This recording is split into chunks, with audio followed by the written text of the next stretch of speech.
Kolkata rape case में RG Kar medical college की कुछ घिनौनी सच्चाइयां इन दिनों सामने आ रही है, जो कि अगर पूरे देश में इतने बड़े पैमाने में प्रोटेस्ट ना हुआ होता तो कभी सामने ही ना आती। और लगभग 23 सालों से ऐसे केसेस को आरजी कौर में दबाया जा रहा है और ये घिनौनी सच्चाइयां पूरे देश स्पेशली बंगाल की व्यवस्था पर एक बड़ा सवाल खड़ा करता है। 8 अगस्त का ये रेप और मर्डर केस तो पूरे देश में काफी हाईलाइट हुआ, लेकिन सबसे कड़वी सच्चाई तो ये है कि ऐसा आरजी कौर में पहली बार नहीं हुआ है। RG Kar medical college and hospital में ऐसे और भी 6 मौतें हो चुकी हैं, जिसे भी मेडिकल कॉलेज ने सुसाइड बोल के दबाने की कोशिश की। विक्टिम के फादर का तो ये कहना है कि ये पूरा क्राइम सेमिनार रूम पे किया ही नहीं गया था, बल्कि मर्डर करने के बाद बॉडी को लाके सेमिनार रूम पे रख दिया गया था। और जितनी भी कहानी आपको न्यूज में सुनने को मिल रही है, ये सारी की सारी आपको असली क्राइम से भटकाने की कोशिश कर रही है। पूरा का पूरा फोकस और अटेंशन सिर्फ उस रेपिस्ट पे डालने की कोशिश किया जा रहा है, जबकि आरजी कौर कॉलेज इस मुद्दे का सबसे बड़ा क्रिमिनल है। और ये ब्लेम मेरा नहीं बल्कि विक्टिम के फादर और काफी डॉक्टर्स का है। आप सुन के दंग रह जाओगे, ऐसे एलिगेशंस लग रहा है कि वहाँ पे सेक्स रैकेट्स तक चल रहा था, ऑर्गन्स की ट्रैफिकिंग तक की जा रही थी और तो और वहाँ पे पोर्नोग्राफी की शूटिंग तक की जाती थी। लेकिन क्योंकि विक्टिम को इन सारे करतूतों के बारे में पता चल चुका था, इसलिए बस उसे रास्ते से हटाया गया। उनके पास पावर है, इसलिए उनको लगा था पिछले केसेस की तरह ये केस भी दब जाएगा। अगर थोड़ा सा भी मन में डर होता तो वो कम से कम लाश को छुपाने की कोशिश जरूर करते। आज हालात कुछ ऐसे हो चुके हैं कि जो पॉलिटिशियन है वही गुंडा है, क्योंकि पावर है तो डर किस बात की। एलिगेशन तो ये तक लग रहा है कि संजय राय जिसे अरेस्ट किया गया वो मेन कल्प्रिट है ही नहीं, बल्कि सिर्फ एक मोहरा है। और पीछे बैठे हुए बड़े बड़े दिग्गज पॉपकॉर्न खाते हुए इस पूरे मुद्दे को एंजॉय कर रहे हैं। इस घटना को 14-15 दिन हो चुके हैं, लेकिन केस में अभी तक कोई प्रोग्रेस नहीं दिख रहा है। और यहाँ तक आरजी कौर कॉलेज में तोड़फोड़ किया गया और सबूतों को मिटाया गया ताकि कुछ चुनिंदा लोग सेफ रह सके। दुख की बात तो क्या है पता है, हमारे सीएम का इस बारे में ये कहना है कि ऐसे छोटे मोटे घटनाएं तो होते रहते हैं, 10 करोड़ की आबादी में ये एक आम बात है। आप अपने लाइफ को एंजॉय कीजिए भाई, ऐसे झमेलों में क्यों पड़ना है और बार बार सेम न्यूज को न्यूज चैनल में दिखाए क्यों जा रहे हैं। हम दे रहे हैं ना उसके फैमिली को 10 लाख रुपया। मतलब आप समझ सकते हो, सीएम अगर इस मुद्दे को दबाने की कोशिश कर रही है तो कितने बड़े बड़े लोग इसमें शामिल हो सकते हैं। संदीप घोष जो कि आरजी कौर कॉलेज के प्रिंसिपल रह चुके हैं, उनके ऊपर शक की सुई लटकी हुई है, क्योंकि वो इस घटना के सिर्फ 3 दिन बाद ही इस कॉलेज के प्रिंसिपल पोस्ट से रिजाइन करते हैं और ठीक उसके कुछ घंटों बाद ही उन्हें पास ही के कॉलेज में प्रिंसिपल का जॉब मिल जाता है। Can you believe this. और सबसे बड़ा एलिगेशन तो हमारे स्टेट के सीएम ममता बनर्जी और उनके पार्टी टीएमसी पर आता है।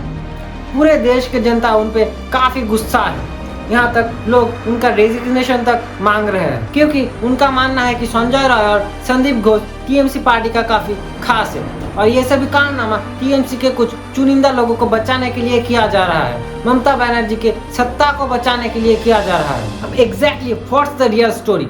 क्या वाकई हॉस्पिटल जिम्मेदार है? क्या वाकई गवर्नमेंट हॉस्पिटल में इतने सारे इलीगल कारनामा चल रहा था और ममता बनर्जी जो कि खुद एक औरत है, एक लड़की पे हुए इतने घिनौने हरकतों को सिर्फ और सिर्फ अपने सत्ता को बचाने के लिए दबाने की कोशिश कर रही है? ऑनलाइन सोशल मीडिया पे बहुत सारी थियोरीज और हाइपोथेसिस बन रही है, कहीं तो कॉन्स्पिरेसी थियोरीज भी है, यानी कि मनगढ़ंत कहानियां आपको बताया जा रहा है।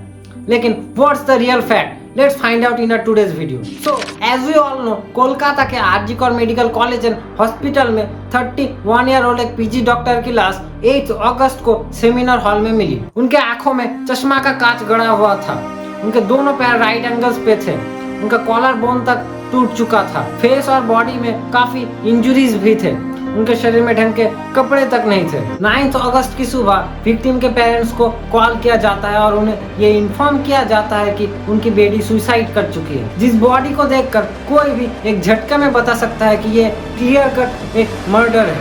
उसे सुसाइड बोल के हॉस्पिटल ने दबाने की कोशिश की है। थैंकफुली पूरे देश में प्रोटेस्ट शुरू हो गए और इस हॉस्पिटल के सारे रस खुलने लगे और अंत में संजय रॉय नाम के इस बंदे को अरेस्ट किया गया और उसने एक झटके में ये मान लिया कि उसने ये क्राइम कमिट किया है और अगर उसे फांसी भी दे दिया जाए तो उसे मंजूर है। अब ये बातें सुन के आपको थोड़ा अजीब नहीं लग रहा? और ये कोई पहला घटना नहीं है, इससे पहले भी आरजीकर कॉलेज में ऐसे 5 बॉडीज को मिस्टीरियस कंडीशंस में पाया गया था। 2001 में सौमित्र विश्वास, उसकी बॉडी उसके हॉस्टल रूम में पंखे से लटकी हुई मिली। अगेन मैनेजमेंट ने इसे सिर्फ सुसाइड बोल के केस को दबा दिया, लेकिन सौमित्रों के पेरेंट्स का यह दावा था कि ये एक सरासर मर्डर है। 2003 में एक स्टूडेंट की भी मौत हुई थी जिसकी दोनों हाथों की नसें कटी हुई मिली। लेकिन इसे एक सुसाइड बोल के केस क्लोज कर दिया गया। 2016 में आरजीकर कॉलेज की एक 54 ईयर ओल्ड प्रोफेसर की बॉडी उनके घर से डिकम्पोज्ड हुई मिलती है। 2020 एक और जूनियर डॉक्टर ने आरजीकर मेडिकल कॉलेज की बिल्डिंग से कूदकर सुसाइड कर लिया। पिछले ही साल एक 23 ईयर ओल्ड इंटर्न की बॉडी मिलती है। Reason drug overdose. इन सारे केसेस में 2 बातें बिल्कुल कॉमन थे। पहला आरजीकर मेडिकल कॉलेज और दूसरा ये सारे डेथ्स अननेचुरल थे जिसे हॉस्पिटल ने हमेशा सुसाइड बोल के दावा किया है। यूनियन मिनिस्टर सुकांतो मजूमदार का ये दावा है कि आरजीकर मेडिकल कॉलेज में सेक्स और ड्रग रैकेट्स चलते हैं। इसमें एक टीएमसी के एमपी और उनके भतीजे का भी हाथ है। ये जो पीजी डॉक्टर्स के इंटर्न्स के जो टीम है उसमें उनके जो व्हाट्सएप ग्रुप्स है उसमें बहुत ऐसे विषय आए हैं जिसका कुछ स्क्रीनशॉट हमारे पास भी पहुंचा है, जिसमें ड्रग्स रैकेट, सेक्स रैकेट या सेक्स एक्सप्लॉयटेशन ऐसी बहुत सारी चीज़ें आ रही हैं। एक टीएमसी एमपी उनके भतीजे के भी नाम बार बार आ रहे हैं। Let's don't trust this facts blindly, क्योंकि वो एक ऑपोजिशन पार्टी के लीडर है और वो सिर्फ अपने पॉलिटिकल गेन को भी इस मुद्दे पे घसीट सकते हैं। So let's try to find out some evidences. As I previously mentioned, 2001 में सौमित्रो का केस तो आपको याद ही होगा, जिसमें उसकी बॉडी हॉस्टल रूम में लटकी हुई मिली, जिसे एक सुसाइड बोल के केस क्लोज कर दिया गया था।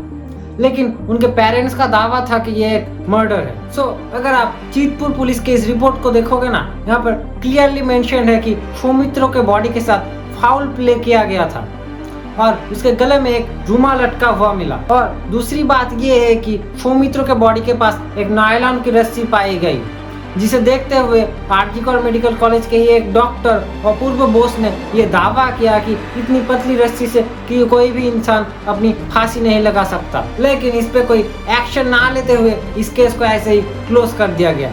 It's all about just power. इस केस के बाद कॉलेज के काफी सारे स्टूडेंट्स ने मीडिया इंटरव्यूज में ये बताया कि इस कॉलेज में सेक्स रैकेट्स चालू है, जो कि बहुत सारे लोगों को पता भी है। सौमित्रो के केस में उसकी जीएफ इस रैकेट की विक्टिम बन चुकी थी, जिसे बचाने के लिए सौमित्रो इस पूरे घटना को पब्लिकली डिस्क्लोज करने वाला था। इसी वजह से उसे मर्डर करके रास्ते से हटा दिया गया। 2001 में आरजीकर मेडिकल कॉलेज के कुछ स्टूडेंट्स ने टाइम्स ऑफ इंडिया को दिए गए इंटरव्यू में ये बताया कि आरजीकर मेडिकल कॉलेज में सेक्स रैकेट्स चलते हैं, जिसके लिए कॉलेज के स्टूडेंट्स को या फिर सेक्स वर्कर्स को बुलाया जाता है। यहाँ तक कि डेड बॉडीज के साथ पोर्नोग्राफी कंटेंट शूट करके उसे सेल किया जाता था। स्टूडेंट्स का ये भी कहना था कि ये pornography content from classroom to hostel rooms to seminar halls कहीं भी शूट होती थी और अथॉरिटीज को इस बारे में सब पता था। कई बार तो आरजीकर कॉलेज के फीमेल स्टूडेंट्स की फोटो लेके पोर्नोग्राफी कंटेंट में डाल दिया जाता था। पुलिस इन्वेस्टिगेशन के दौरान हॉस्टल रूम्स में ट्राइपॉड्स और रिफ्लेक्टर्स मिले थे, जो कि उस दौरान सिर्फ प्रोफेशनल शूट्स के लिए ही यूज किया जाता था। 2001 में सोशल मीडिया बिल्कुल भी एग्जिस्ट नहीं करती थी। अनफॉर्चुनेटली इतने स्ट्रॉन्ग एविडेंस मिलने के बाद भी इसके खिलाफ वेस्ट बंगाल पुलिस ने कोई एक्शन नहीं लिया। एलिगेशंस तो ये तक है कि यहाँ के डेड बॉडीज को ऑर्गन ट्रैफिकिंग के लिए यूज किया जाता था। हिंदू पत्रिका को दिए हुए इंटरव्यू में कुछ स्टूडेंट्स ने यह दावा किया कि यहाँ के पेशेंट्स के अनक्लेम्ड बॉडी को ऑटोप्सी के नाम पे हॉस्पिटल में लाया जाता था और प्रैक्टिकल के नाम पे उनका ऑर्गन निकाल लिया जाता था without taking permission of his family members. जो कि सरासर इलीगल है। और हमारे रिसेंट विक्टिम जिनका रेप और मर्डर किया गया, उसे इस पूरे रैकेट के बारे में सब कुछ पता चल चुका था और वो ये सब कुछ पब्लिकली एक्सपोज करने ही वाली थी, इसीलिए उसे रास्ते से हटा दिया गया। इस हॉस्पिटल में ऑर्गन ट्रैफिकिंग होता था, इस बात को प्रूफ करने के लिए जरा इस केस पे गौर कीजिए। 18 अगस्त 2019 को समूना दास नाम की एक 69 ईयर ओल्ड पेशेंट इस हॉस्पिटल में एडमिट होते हैं। उसके बाद उनका डेथ हो जाता है। जब उनकी डेड बॉडी को रिलीज किया गया तब सस्पिशियसली उनकी दोनों आंखें गायब थी। मतलब हॉस्पिटल ने उनकी दोनों आंखें निकाल ली without taking permission of his family members. जब उनके बेटे ने इस बारे में हॉस्पिटल अथॉरिटीज को कंप्लेंट किया तब उन्हें यह जवाब दिया गया कि उनके दोनों आंखें चूहे खा चुके थे। मतलब how silly is this, right? आपके पिताजी एक हॉस्पिटल में एडमिट होते हैं, उनका डेथ हो जाता है और आपको एक सेटिस्फाइड रीजन भी नहीं दिया जाता। मतलब इनडायरेक्टली ये यही कह रहा है कि हम तो अपना क्राइम चालू ही रखेंगे, आपको जो उखाड़ना है उखाड़ लो। अब सबसे बड़ा सवाल तो ये आता है कि अगर हमें थोड़ा सा रिसर्च से ही इतने सारे एविडेंसेस और इतने सारे फैक्ट्स मिल सकते हैं तो क्या 23 सालों से चले आते हुए इस रैकेट के बारे में गवर्नमेंट और बाकी अथॉरिटीज को पता नहीं था? और अगर पता था तो इसके खिलाफ कोई मेजर एक्शंस क्यों नहीं लिया गया? Don't you think government supported all of this crimes and tried to hide them? Mind it, ये एक गवर्नमेंट हॉस्पिटल है and I don't think without government support it is even possible. और अभी भी इसके पीछे छुपे बड़े बड़े लोगों को बचाने की कोशिश जारी है just because they have political power. अब अगर कंक्लूजन की बात करें तो let's don't compare this things. हमें अपने आप में खुद की सुधार की जरूरत है, खुद की इलाके को, खुद की राज्य को, खुद की स्टेट को बदलने की जरूरत है। ऐसे छोटे छोटे अगर शहरों और स्टेट्स खुद ब खुद बदलने लगेंगे तो पूरा देश में एक बड़ा चेंज आएगा, एक बड़ा बदलाव आएगा, जिससे पूरा देश बिल्कुल सेफ हो जाएगा। मैं मानता हूँ कि बाकी स्टेट्स में भी ऐसे केसेस देखने को मिलता है, सिर्फ हमारे देश नहीं, देश के बाहर भी, बाहर के कंट्रीज में भी ऐसे केसेस देखने को मिलता है। लेकिन दूसरे कंट्रीज या फिर दूसरे स्टेट्स को ब्लेम करने की जगह अगर हम अपने खुद के स्टेट में सुधार ला पाए, अगर हर एक सीएम अपने स्टेट्स को सेफ बना पाए, ऐसे पूरा देश सेफ बन सकता है और पूरे देश में बदलाव आ सकता है। So let's don't blame another person, be yourself and make your state safe. पूरे देश में प्रोटेस्ट होने की वजह से यह मुद्दा सबके सामने आया, लेकिन अगर यही केस किसी नॉर्मल इंसान के साथ हुआ होता, अगर वो एक डॉक्टर नहीं हुआ होता तो शायद किसी को ये इस बारे में पता भी नहीं चलता, हम शायद इस बारे में ये वीडियो भी नहीं बना रहे होते। हमें हर एक केस को सीरियसली लेने की जरूरत है। ना जाने ऐसे और कितने सारे केसेस इंडिया में दर्ज है और आगे भी दर्ज हो रहे हैं। इन हर एक केस को जल्द से जल्द सॉल्व करने की जरूरत है, इसलिए हमारे सिस्टम और लॉ एनफोर्समेंट में एक बड़े बदलाव की जरूरत है। और हमारे सिस्टम में जो भी लूप होल है, जिनका फायदा उठाते हुए क्रिमिनल्स 4 साल 5 साल 9 साल तक अपनी सजा डिलेट करवा लेते हैं, उसे भी सख्त से सख्त करवाने की जरूरत है और बदलने की जरूरत है। और सजा ऐसी होनी चाहिए कि कोई भी क्रिमिनल ऐसी क्राइम करने से पहले 100 बार सोचे, क्योंकि डर जरूरी है। अगर आप एक बंगाली हो और इस पूरे वीडियो को बंगाली में देखना चाहते हो और अपनी भाषा में समझना चाहते हो तो हमारे चैनल का लिंक डिस्क्रिप्शन बॉक्स में दिया हुआ है, जिस चैनल में इसी वीडियो को बंगाली में बनाया गया है। और माइंड इट, हमने ये वीडियो बिल्कुल भी ट्रांसलेट नहीं किया है, बिल्कुल रीशूट करके हमने इस वीडियो को दोबारा बंगाली में बनाया है, तो क्वालिटी बिल्कुल वैसे ही रहेगी। Let's comment down below your opinion. This is Debashish signing of.